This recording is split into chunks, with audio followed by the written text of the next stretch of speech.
अंजू का समाज सेविका होना और उसका आस्था पर प्रभाव। अंजू को समाज सेवा का बहुत शौक था। वह अपने परिवार की इच्छाओं को अनदेखा कर अपने परिवार को इस समाज सेवा के लिए दांव पर लगा रही थी। अंजू घर में ही झुग्गी झोंपड़ी के बच्चों को पढ़ाती। अंजू की बिटिया आस्था उन बच्चों के साथ खेलती और समय बिताती और बहुत कुछ सीखती भी। आस्था बहुत होशियार लड़की थी। पढ़ाई के साथ साथ उसे अपने को किस तरह से रखना है भली भांति आता था। अंजू उसको एक अनुशासन में रहने वाली लड़की बनाना चाहती थी। वह पापा की लाडली थी। गोकुल आस्था को सिर्फ एक ऑफिसर के रूप में देखना चाहता था। गोकुल को आस्था का इन गरीब बच्चों के साथ उठना बैठना पसंद न था और इसलिए अंजू से खिंचा खिंचा रहता।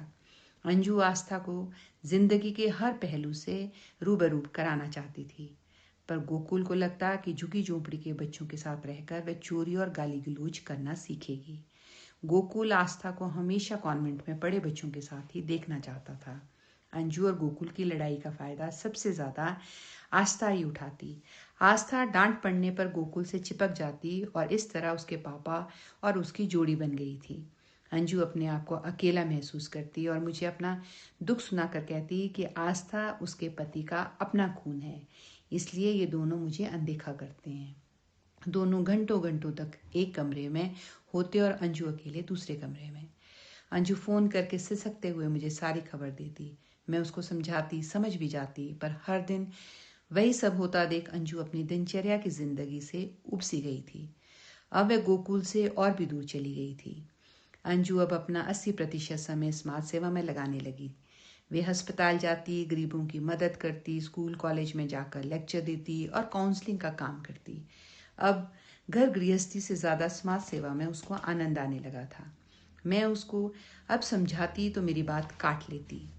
दोस्त तो उसने इतने बना लिए थे जिसकी कोई गिनती ना थी। समाज सेवा के रहते अब उसका धर्मशाला से बाहर जाना आम बात थी। गोकुल को उसका समाज सेवा करना पसंद भी था और नहीं भी। गोकुल चाहता कि अंजू उतना चले जितना गोकुल उसे मार्गदर्शन देता है, पर अंजू की समाज सेवा भी उसके सिर चढ़ने लगी थी। मैं उसकी समाज सेविका होने पर बहुत गर्व महसूस करती थी, पर मेरे साथ 2 घटनाएं अंजू को लेकर ऐसी हुई कि मुझे लगा अंजू समाज सेविका कम और दिखावे का भूत थोड़ा थोड़ा उसके सिर पर सवार हो रहा है। शुरू में वह दिल से लोगों की मदद करती, पर लोगों की फटकार और काम में प्रशंसा न मिलना उसको कुछ न कुछ बदल रहा था। इस समाज सेवा में उसके कई डॉक्टर दोस्त बन गए थे जो उसकी मदद करते। एक बार का किस्सा है कि अंजू ने एक गरीब परिवार की मदद करने हेतु उसको पीजीआई रेफर करवा दिया और अपने कॉन्टैक्ट्स के जरिए वहां जल्दी इलाज कराने के लिए एक शख्स का पता बताया जो खुद समाज सेवक होने का दावा करता था। इस गरीब परिवार ने अपने इलाज के लिए 10,000 रुपए इकट्ठे किए थे। ये लोग गांव के भोले वाले लोग थे। ये अंजू के कहने पर, अंजू के विश्वास पर उस समाज सेवक से मिले। इस आदमी ने इनको 10,000 का चूना लगाया। इलाज तो दूर, अब इस गरीब परिवार के पास खाने के लिए पैसे भी नहीं थे।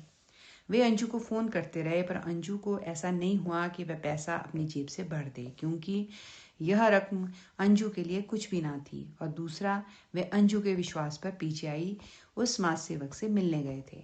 उस दिन मुझे अंजू का असली चेहरा दूसरी बार दिखा था। पहली बार तब जब वह झूठ बोली थी। दूसरी बार का किस्सा था कि उसने सिलाई मशीन गरीब परिवार के नाम पर लेकर रिश्तेदार को दे दी थी। अंजू एक अच्छी और ईमानदार समाज सेविका बन सकती थी अगर वो असूलों पर चलती। आज सिर्फ इतना ही। कल मिलते हैं अंजू, गोकुल और आस्था की नई कहानी के साथ। नमस्कार।